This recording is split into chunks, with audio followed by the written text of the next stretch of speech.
پاکستان کے صوبہ پنجاب کے گورنر چودھری محمد سرور کے اعزاز میں نیو یارک میں استقبالیہ دیا گیا اور سرور فاؤنڈیشن کے لیے فنڈ ریزنگ بھی کی گئی۔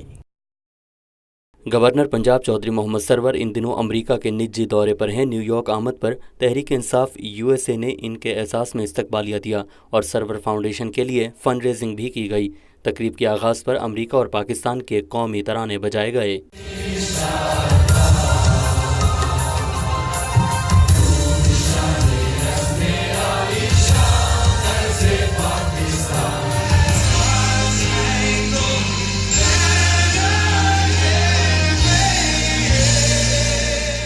تقریب میں پاکستانی کمیونٹی اور تحریک انصاف کے رہنماؤں اور اراکین کی کثیر تعداد نے شرکت کی۔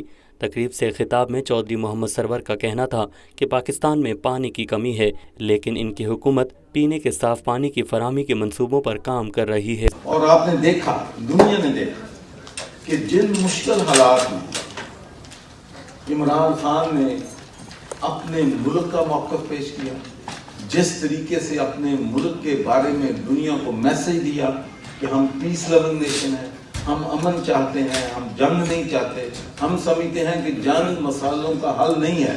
فنڈ ریزنگ میں شریک ہیوسٹن کی کاروباری شخصیت تنویر احمد نے سرور فاؤنڈیشن کو $3 ملین دینے کا اعلان کیا اور اس کے علاوہ متعدد افراد نے بھی اپنے اپنے طور پر فنڈز جمع کروائے۔ تقریب کے اختتام پر پرتکلف عشایہ بھی دیا گیا۔